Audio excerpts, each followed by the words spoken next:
ہم یہ دیکھتے ہیں کہ موجودہ عہد میں غنا اور موسیقی باہم مل چکے ہیں، یکساں ہیں، جڑے ہوئے ہیں رقص کے ساتھ۔ رقص کے ساتھ جب غنا اور موسیقی ہوتا ہے، اور رقص ظاہری بات ہے بالعموم خواتین کرتی ہیں، انہوں نے زینت بھی کی ہوئی ہوتی ہے، زیورات بھی پہنے ہوتے ہیں، اچھل کود کر رہی ہوتی ہیں، جسمانی اعضاء بھی نمایاں ہو رہے ہوتے ہیں، تو اس صورت میں جب رقص اور غنا اور موسیقی مل جاتا ہے تو تب بھی کیا وہ جو پورا کا پورا ایک تھیسس آپ نے کریٹ کیا کہ یہ اخلاقی حرمتیں ہیں، تب بھی ہم انہی کا اطلاق کریں گے؟ اس اطلاقی معاملے کو آپ کیسے دیکھتے ہیں؟ یہاں بھی وہی صورتحال ہے۔ دیکھیے، میں نے بار بار یہ توجہ دلائی کہ غنا اور موسیقی اصلاً ممنوع نہیں ہے، پھر اس کی مثالیں بھی آپ کے سامنے پیش کر دیں۔ یہ بتا دیا کہ دیکھیے، خود روایات میں رسالت مآب صلی اللہ علیہ وسلم نے سنا بھی ہے، سنوایا بھی ہے، یہاں تک بیان ہو گیا کہ خود ایک تھالی دی کہ اس کو بجاؤ۔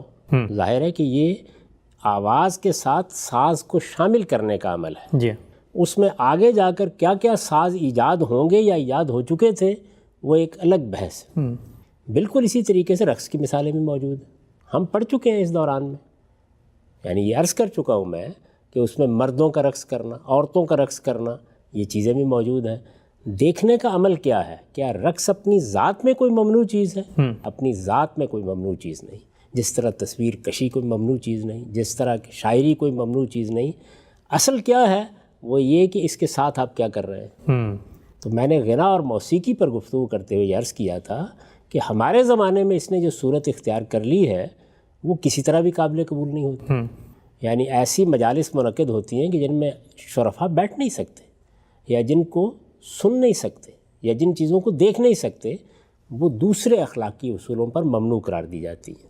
تو ہمیں یہ معلوم ہے کہ ہمارے دین میں عورتوں کے بارے میں جو آداب سکھائے گئے ہیں وہ یہ ہے کہ انہیں غض بصر سے کام لینا ہے، انہیں اپنی شرمگاہوں کی حفاظت کرنی ہے، انہیں زیب و زینت کی نمائش سے گریز کرنا ہے۔ جسم کی نمائش، زیب و زینت کی نمائش ظاہر ہے کہ ہمارے دین میں ممنوع ہے، اور اگر اخلاقی لحاظ سے دیکھیں تو اس کو خالص اخلاقی بنیادوں پر بھی ممنوع قرار دیا جا سکتا ہے۔ اس کی تعلیم انسان کے اندر اللہ تعالیٰ نے جو دین کی حقیقت بدیت فرمائی ہے وہاں بھی موجود ہے، اور یہ اللہ کے پیغمبروں کے دین کے عمومی اصولوں کا اطلاق کریں تو اس سے بھی واضح ہو جاتی ہے۔ اور عورتوں اور مردوں کے اختلاط سے متعلق سورہ نور میں اللہ تعالیٰ نے جو ہدایات دی ہیں ان سے ہی بالکل واضح ہے۔ تو بس ان چیزوں تک محدود رہا جائے گا، اور یہ بتایا جائے گا کہ ان چیزوں کا خیال رکھنا چاہیے۔ اگر ان کا خیال رکھتے ہوئے فنون لطیفہ کے ساتھ کسی تعلق کا اظہار ہو سکتا ہے تو بہت اچھی بات ہے، اگر نہیں ہو سکتا تو ظاہر ہے کہ جو بھی یہ کرے گا یہ کہا جائے گا کہ یہاں اس نے اللہ کی، اللہ کے دین کی یا اس کی ہدایات کی خلاف ورزی کی ہے۔ ٹھیک، تو بات کو وہیں تک محدود رہنا چاہیے جہاں تک وہ دین کے اصولوں کی روشنی میں محدود کی گئی۔ ٹھیک۔ اچھا غام صاحب، آپ کی اس بات کے اوپر ایک جو مذہبی ذہن ہے اس کے اندر ہی ضرور نقطہ اٹھتا ہوگا کہ ہمارے ہاں اس وقت جو غالب موسیقی ہے اس میں تو خواتین ہوں یا مرد ہوں، ان کے ہاں باہر کیف باہم وہ رقص کر رہے ہوتے ہیں، ڈانس ہو رہے ہوتے ہیں، فلمی گیت آپ دیکھ لیں، جتنے غزلیں ہوتی ہیں ان سب میں یہی کچھ ہوتا ہے۔ اگر ایک معاملے کے اندر 90-95% یہ صورتحال ہے کہ جس کے اوپر ہم اخلاقی مذمت کا وہ کلمہ کہیں گے، تو پھر یہ احساس بیدار ہونا کہ اس طرح کی چیز سے لوگوں کو دور رکھا جائے، ڈسکریج کیا جائے، روکا جائے، اور سد ذریعہ کے اصول پہ یہ کہا جائے کہ آپ اس کو سنیں نہ، جیسے ہی آپ وہاں جائیں گے رقص بھی ہو رہا ہے، خواتین بھی ناچ رہی ہیں، ان کے جنسی اعضاء بھی اس طرح نمایاں ہیں، زینت بھی ہوئی ہوئی ہے، تو پھر کیا یہ بات زیادہ قرین قیاس نہیں لگتی کہ لوگوں کو پھر ڈسکریج کر کے اس دنیا سے دوری رکھا جائے؟ اس سے زیادہ اچھا یہ ہے کہ لوگوں کی تربیت کی جائے، انہیں بتایا جائے کہ کیا چیز صحیح ہے، کیا چیز غلط ہے، تاکہ اس شعور کے ساتھ وہ خود چیزوں کی تطہیر کے عمل میں شریک ہو جائیں۔ جب آپ بنیاد سے کسی چیز کو روکنے کی صحیح کرتے ہیں، اور اللہ نے نہیں روکا ہوتا، اللہ کے پیغمبر نے بنیاد سے نہیں روکا ہوتا، ایسی چیزیں بھی ہیں جن کو بنیاد سے ممنوع قرار دے دیے، مثال کے طور پر زنا، مثال کے طور پر شراب نوشی۔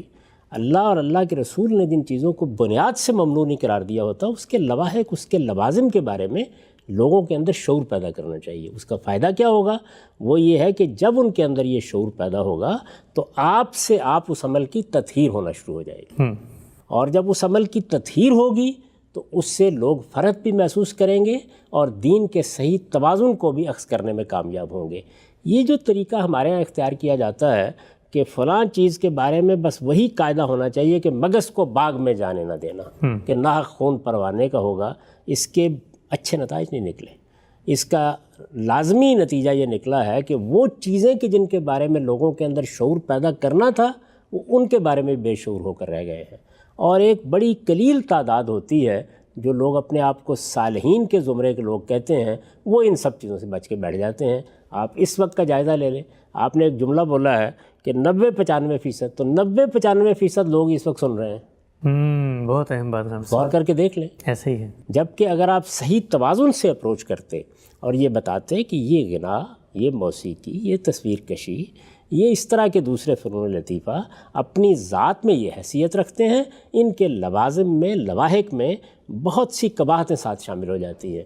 یہ قباحتیں اس وقت کاروبار میں شامل ہیں، یہ قباحتیں اس وقت کھیل میں شامل ہیں، یہ قباحتیں ہماری باہمی مجالس میں شامل ہیں. کیا ان کو بھی اسی طریقے سے روک دیا جائے؟ تو لوگوں میں شعور پیدا کرنا چاہیے کہ کیا چیز دین میں ممنوع ہے اور کیا چیز دینی لحاظ سے اصلاً ممنوع نہیں ہے. اس کے ساتھ اگر کچھ لوازم و لواحق ہیں تو ان کے بارے میں متنبہ رہنا چاہیے. ٹھیک. تو میرے نزدیک دین کو بتانے کا یہی صحیح طریقہ ہے کہ لوگوں کو ایجوکیٹ کریں کہ کیا چیز اصل میں کیا حیثیت رکھتی ہے اور اپنے لواحق اور لوازم کے لحاظ سے اس میں کیا چیزیں شامل ہو گئی ہیں. اختلاط مرد و زن کے آداب اللہ تعالیٰ نے الگ بتائے، موسیقی کے بارے میں، حرمتوں کے بارے میں اور دوسری اس طرح کی چیزوں کے بارے میں اللہ تعالیٰ نے، اللہ کے پیغمبر نے الگ سے تعلیمات دی ہیں. انہوں نے ان چیزوں کو ملا کر بیان نہیں کیا. ہم کیوں کرتے ہیں؟ ان کو الگ الگ رکھ کے لوگوں کو ایجوکیٹ کرنا چاہیے، ان کی تربیت کرنی چاہیے کہ وہ غلط کو صحیح میں سے پہچانیں. اور غلط کس درجے کا غلط ہے؟ یعنی ایک چیز حرمت کے درجے کی ہے، ایک چیز آداب کے درجے کی ہے. ظاہر ہے کہ آداب کے معاملے میں عامت الناس کیا بہت سی خلاف ورزیاں بھی ہوں گی، ان میں توجہ دلانی چاہیے. حرمت کے درجے کی ہے تو اس کو حرمت کے الفاظ میں بیان کرنا چاہیے.